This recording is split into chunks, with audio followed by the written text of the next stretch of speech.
Salam Malaysia Madani, ini BIS Malaysia edisi Isnin 31 Julai 2023. Saya Hazel Desmond. Terima kasih kerana mengikuti siaran kami di saluran berita RTM dan YouTube Live BIS Malaysia.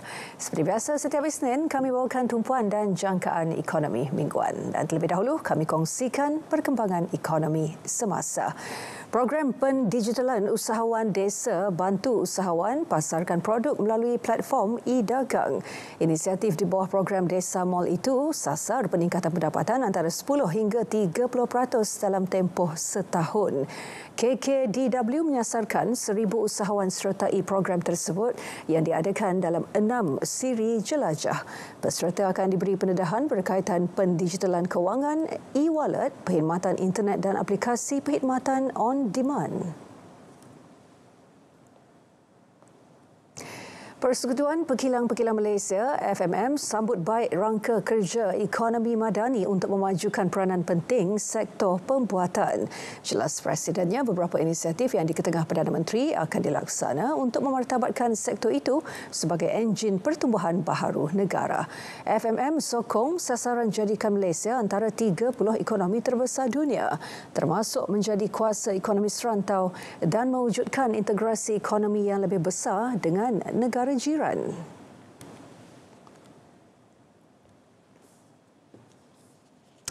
Dan Bursa Malaysia mengalami balikan daripada penurunan baru-baru ini untuk dibuka tinggi pagi tadi. Dan ini menjejaki kenaikan Wall Street dalam tempoh semalaman susulan peningkatan keyakinan pelabur.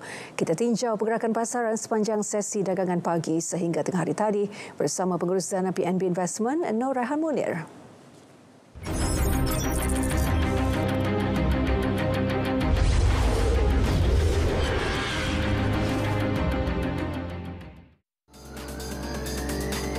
Pada pukul 12.30 tengah hari, indeks komposit FPM-KLCI naik 4.06 mata untuk ditutup tinggi kepada 1,454.41.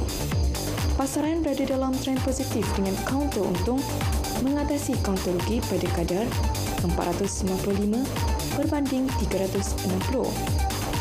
Sementara 1,432 kaunter kekal tidak berubah atau tidak berus niaga. Secara keseluruhan, 30 saham komponen FPM-KLCI menyaksikan 22 kaunter untung, 4 kaunter rugi dan selebihnya kekal tidak berubah. Antara kaunter untung, Kuala Lumpur Kepong Berhad, BBB Group Berhad dan Hong Leong Financial Group Berhad masing-masing naik 20 sen, 18 sen dan 10 sen. Manakala kaunter rugi, Petronas Dagangan Berhad turun 26 sen, Sime Darby Plantation Berhad dan Genting Berhad masing-masing turun 2 sen setiap satu. Sementara itu, nilai mata wang tempatan didegangkan kukuh. Ringgit naik 1.01% kepada RM3.19 setiap 100 yen. 0.54% kepada RM4.53 sedolar Amerika, 0.52% kepada RM3.40 sedolar Singapura, 0.29% kepada RM5.82 sepaun dan 0.21% kepada RM4.99 seeuro.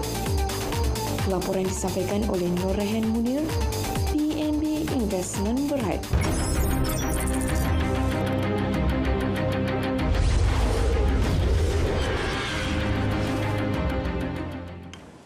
PNB Investment, terima kasih. Dan seperti biasa, setiap Isnin kita tinjau tumpuan media tempatan.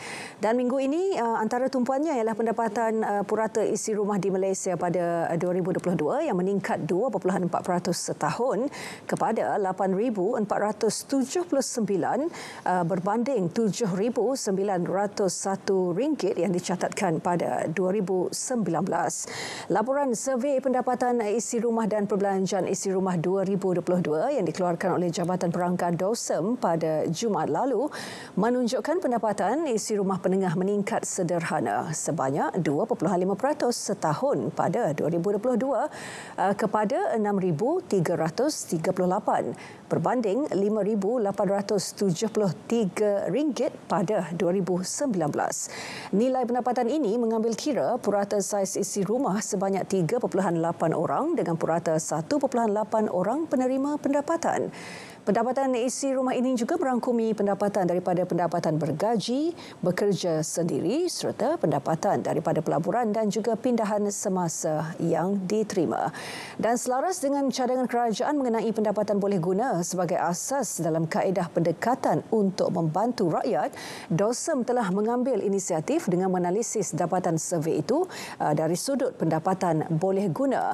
Untuk itu, pada 2022, pendapatan isi rumah boleh guna bulanan purata menurut DOSEM telah pun meningkat 1.7% kepada RM7,111 dan pendapatan isi rumah boleh guna penengah bulanan juga meningkat 1.9% kepada RM5,413. Dan dalam laporan survei perbelanjaan isi rumah pula, secara purata isi rumah di Malaysia berbelanja sebanyak RM5,150 sebulan pada 2022.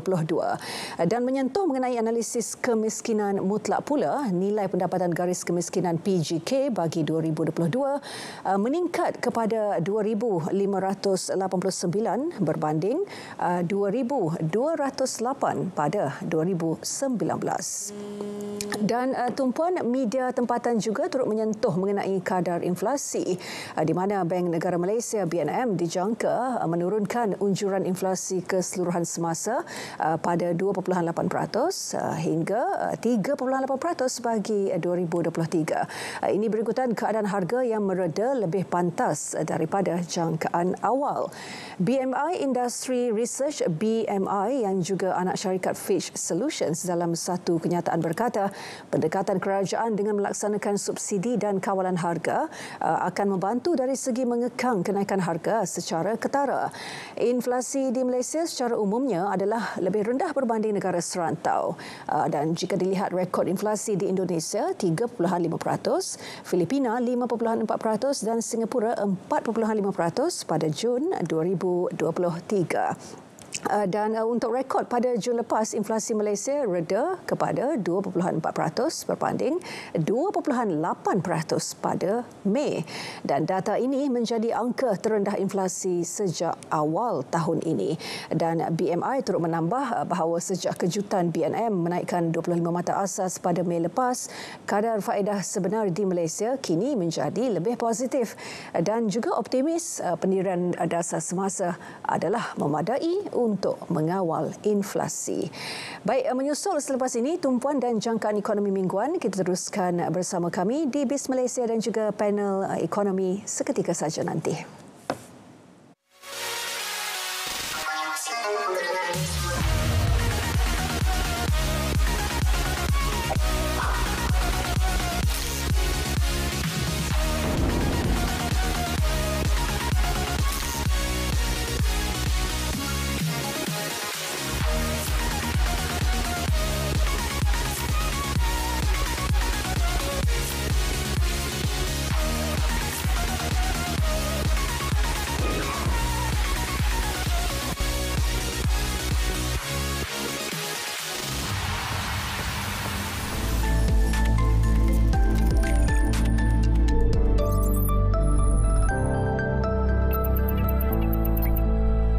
Ilmu tentang bagaimana untuk menggandakan duit.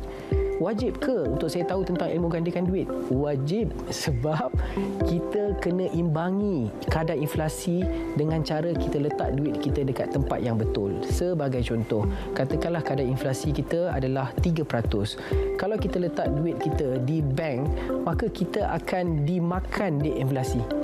kita sedang negatif sebenarnya. Duit kita sedang susut sebenarnya. Jadi bagaimana untuk kita mengimbanginya adalah kita letaklah duit kita sekurang-kurangnya di dalam ASB. ASB memberi pulangan 5%. So 3% kadar inflasi, 5% kadar keuntungan, maka kita masih lagi boleh bertahan 2% di atas paras inflasi semasa. Itu cerita tentang ASB. Ada banyak lagi instrumen-instrumen yang kita patut ambil tahu yang boleh beri return yang lebih baik. 10%, 15%, 30% pun ada. Semuanya kunci adalah kepada ilmu keuangan, ilmu pelaburan, ilmu pengurusan hutang.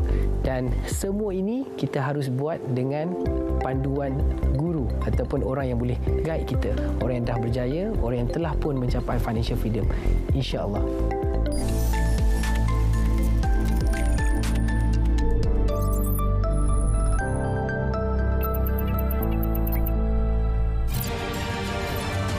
Salah satu ikhtiar adalah untuk mencipta aset biodiversity dalam pasaran perdagangan karbon melalui usaha pemuliharaan dan penghutanan semula.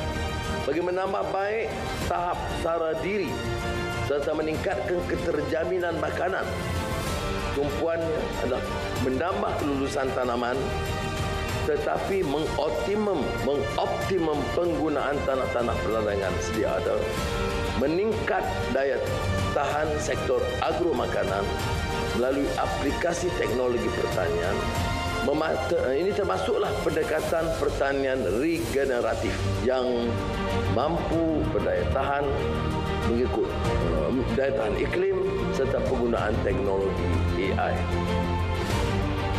Kita mulakan dengan satu rencana besar menambah baik infrastruktur pengairan kawasan Mada, Kedah Perlis bagi meningkatkan produktiviti pengeluaran padi kepada 5 musim dalam tempoh 2 tahun dan ia melibatkan prasarana yang bernilai 3 bilion ringgit.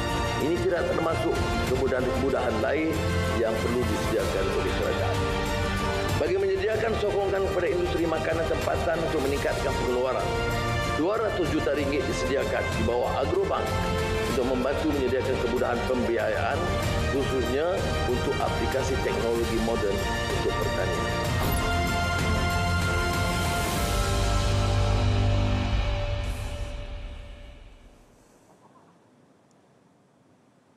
Terima kasih kerana terus setia bersama Base Malaysia dan seterusnya untuk berkongsi mengenai tumpuan dan jangkaan ekonomi mingguan. Bersama saya di studio ketika ini adalah Profesor Dr. Baharom Abdul Hamid, penganalisis ekonomi INSAF University. Terima kasih Prof. Baharom kerana meluangkan masa.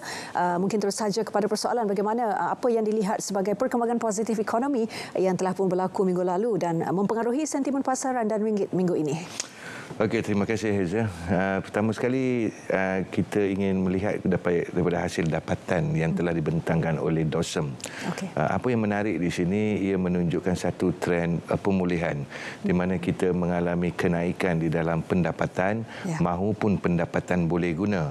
Pertama sekali saya ingin ucapkan tahniah kepada DOSM kerana menambah baik laporan-laporan mereka di mana kali ini dimasukkan sekali pendapatan boleh guna. Kalau kita lihat pendapatan boleh guna berbanding dengan pendapatan boleh guna meningkat kurang sedikit daripada pendapatan. So ini menunjukkan dia mengalami sedikit penyusutan akibat daripada kenaikan cukai yang kita lakukan. Namun lebih daripada itu, apa yang saya ingin disampaikan di sini, kita kena cerita both sides of the coin. Pendapatan atau pendapatan boleh guna meningkat pada kadar yang lebih sedikit kecil berbanding dengan kenaikan di dalam inflasi atau kenaikan harga barang. Jadi secara jujurnya kalau kita melihat apa yang berlaku adalah peningkatan di dalam apa yang dipanggil nominal income. Yang lebih memainkan peranan adalah apa kita panggil real income atau peningkatan dalam pendapatan benar. Jadi kalau kita lihat sebenarnya apa yang berlaku adalah penyusutan. Kita sebenarnya adalah worse off kalau berbanding secara umum. Walaupun berlaku peningkatan di dalam pendapatan, tetapi dia adalah lebih kecil dengan peningkatan di dalam inflasi atau kos sara hidup. Jadi sebenarnya pendapatan benar kita atau real income kita adalah menyusut. Namun ini adalah satu fenomena yang biasa, kita baru keluar daripada pemulihan dan ini kita lihat sebagai satu yang positif. Selain daripada itu, keredaan di dalam inflasi adalah satu berita yang baik. Kita melihat kepada statistik yang baru dan pertumbuhan suku pertama juga telah di-announce mengikut perancangan. Dan ringgit juga menunjukkan sedikit tanda-tanda pengukuhan kembali, walaupun dia agak bercampur aduk, tapi secara keseluruhan dia menunjukkan satu peningkatan. Jadi keseluruhannya boleh kata tumpuan ekonomi minggu ini kita adalah berada pada landasan yang baik dalam pemulihan, namun perjalanan masih jauh. Banyak data-data yang telah diumumkan minggu lepas dan juga banyak juga hala tuju dan juga pelan ekonomi turut diumumkan, antaranya pelan hala tuju peralihan tenaga dan juga paling penting rangka ekonomi madani. Tapi itu akan kita dapatkan pandangan daripada Prof seketika nanti. Namun sebelum itu, kalau boleh saya minta juga pandangan Prof mengenai laporan survei pendapatan dan perbelanjaan isi rumah yang telah didedahkan itu tadi, yang disebut oleh Prof, yang telah pun menarik perhatian Prof. Kalau kita lihat ada juga diumumkan analisis kemiskinan mutlak, nilai pendapatan garis kemiskinan PGK bagi 2022 meningkat kepada 2,589. Ini berbanding RM2,208 pada 2019. Perhatian Prof? Ini sewajarnya harus dilakukan secara berkala. Saya kalau boleh, saya ingin melihat DOSEM melakukan announcement garis kemiskinan atau benchmark ini secara tahunan. Sebab apa yang berlaku adalah peningkatan harga yang berterusan. Maka sudah tentu ianya akan meletakkan satu tekanan kepada khasnya mereka yang berada pada B10 ataupun kita kata golongan 10% pendapatan yang terbawah.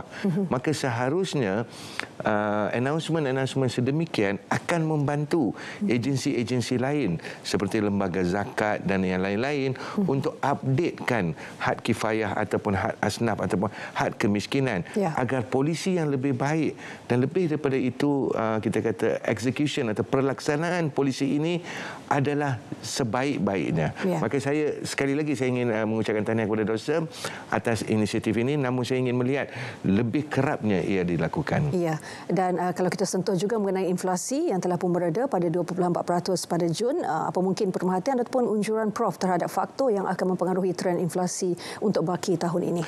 Untuk baki tahun ini, inflasi akan tetap berlaku, tetapi keredaan dalam inflasi itu adalah berita baik. Sebab inflasi itu adalah sebenarnya petanda positif ekonomi kita tengah berkembang.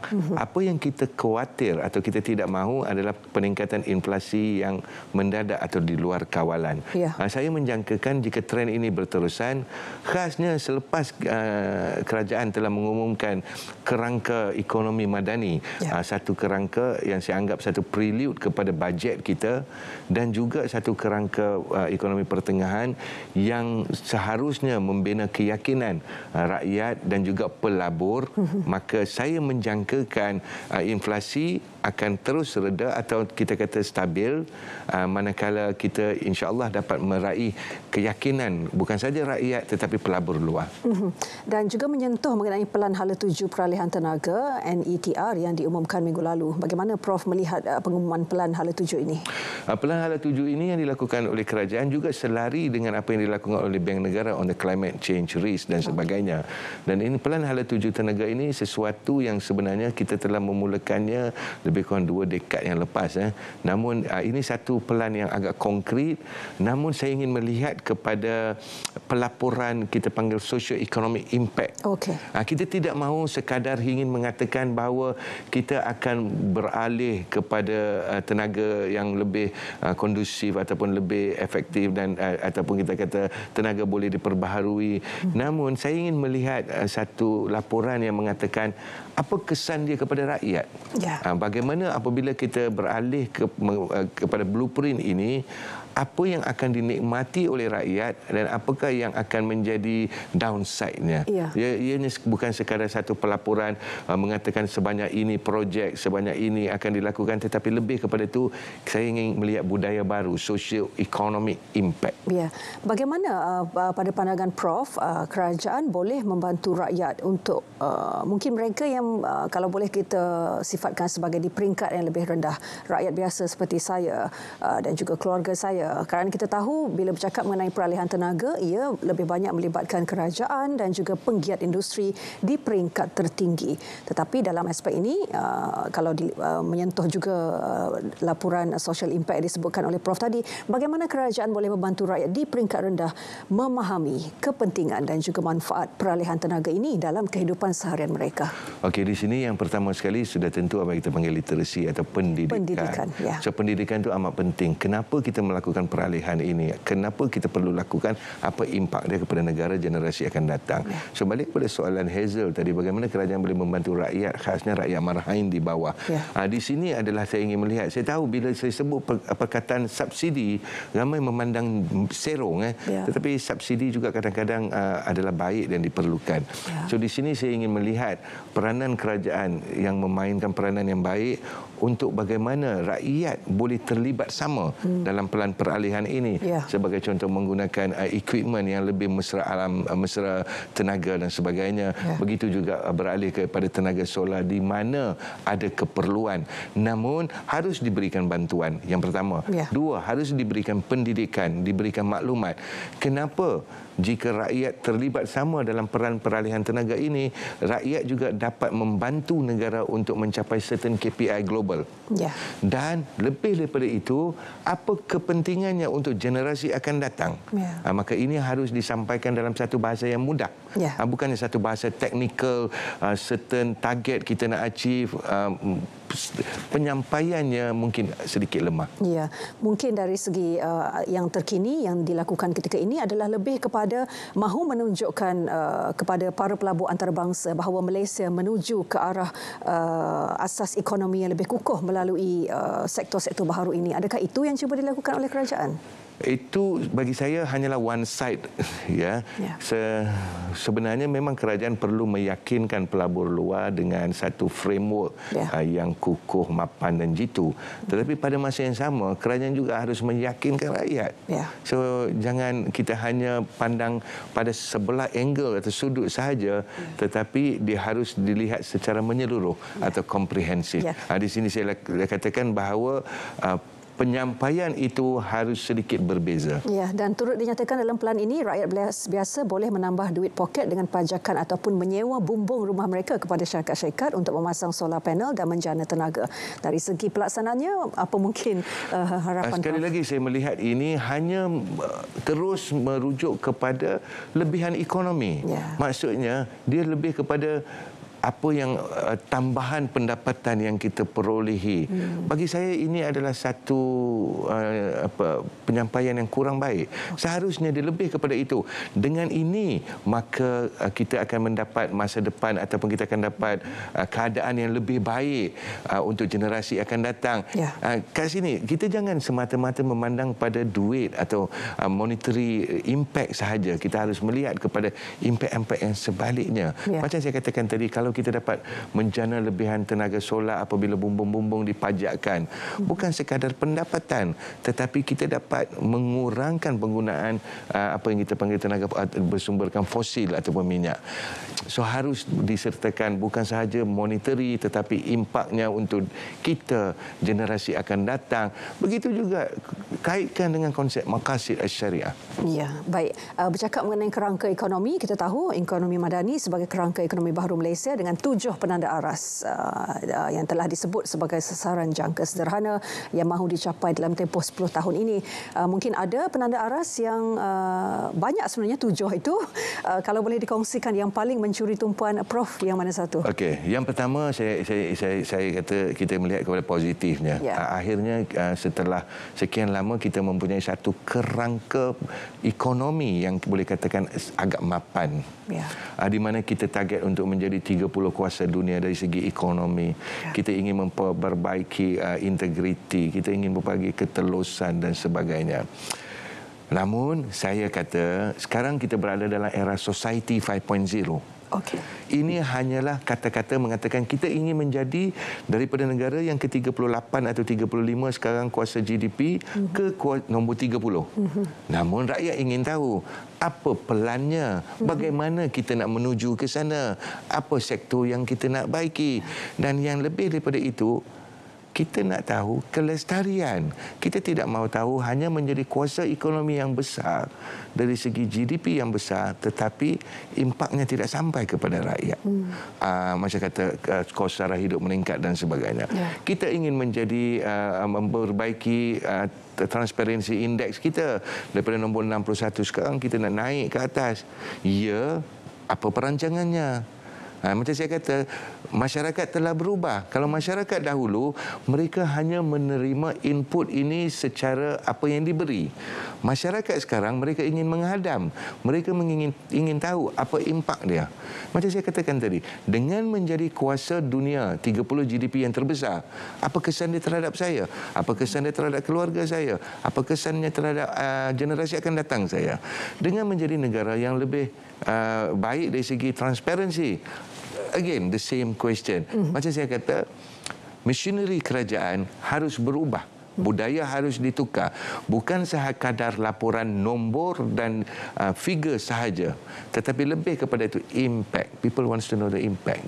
Tambah-tambah lagi sekarang ni di era digitalisasi dan society 5.0, maklumat amat mudah berada. Jadi kadang-kadang rakyat kata, saya melihat sebuah negara di benua tengah, GDP-nya besar dari kita, tapi rakyatnya ramai dalam kemiskinan. Adakah kita ingin menjadi seperti itu? Jadi ini saya kata pemain-pemain di peringkat eksekutif, di peringkat kabinet harus merubah cara pemikiran, cara penyampaian, cara mendekati rakyat. Fikirlah bahawa rakyat sekarang mempunyai maklumat, boleh menghadap. Namun saya mengatakan ekonomi madani adalah satu kerangka yang baik, timely, dia prelude kepada bajet kita, dijangka memberi keyakinan kepada pelabur bahawa sesungguhnya kita mempunyai satu pelan tindakan. Ya, dan pelan tindakan itu perlu juga akan ada kesinambungannya, Prof, kerana saya kira rakyat juga sudah tidak mahu mendengar pelbagai jenis pelan, pelbagai jenis dasar, dan jika kerajaan berubah, nanti ada lagi pelan baharu. Itu sentimennya di luar sana, Prof. Betul, saya setuju Hazel. Saya rasa kita ni dah tepu dengan berbagai retorik yang diberikan nama. So secara ikhlas, kita semua sayang negara kita, kita semua sayang rakyat kita, kita semua sayang generasi akan datang. Saya bersetuju, saya bersama Hazel dalam kes ni. Kita tak mahu sekadar retorik. Sebab itu saya katakan pelan ini harus diwar-warkan, impak dia secara berkala. Kalau kata pada bulan Julai kita dah announce, pada bulan Disember saya ingin melihat ekonomi madani ini apa pencapaian yang telah pun dicapai. Ya, baik. Kita akan mengupas lebih lanjut mengenai ekonomi madani ini dalam sesi BIS Malaysia esok, dan untuk saat ini sebagai penutup perkongsian tumpuan dan juga jangkaan minggu ini, mungkin Prof boleh kongsikan data ekonomi yang akan mempengaruhi pasaran dan juga mata wang ringgit untuk sepanjang minggu ini. Okey, insya-Allah saya rasa we are moving north, ataupun kita kata ekonomi kita secara umumnya menunjukkan satu positive reaction, jadi menunjukkan bahawa inflasi sudah mulai mereda, keyakinan pelabur sudah mulai bertambah baik, ringgit sudah mulai menunjukkan tanda-tanda pengukuhan, dan saya jangkakan bahawa insya-Allah kita akan lebih baik daripada ini. We are moving north, tapi namun kita tidak mahu melihat sekadar retorik macam kata Hazel tadi, kita ingin melihat laporan impak sosial, rakyat telah berubah. Baik, terima kasih Prof Dr. Baharul Abdul Hamid, penalisis ekonomi INSAF Universiti, untuk perkongsian buah fikiran mengenai tumpuan dan juga jangkaan ekonomi mingguan itu tadi. Dan BIS Malaysia edisi Isnin 31 Julai berakhir di sini. Terima kasih kerana bersama kami. Saya Hazel Desmond. Salam Malaysia Madani.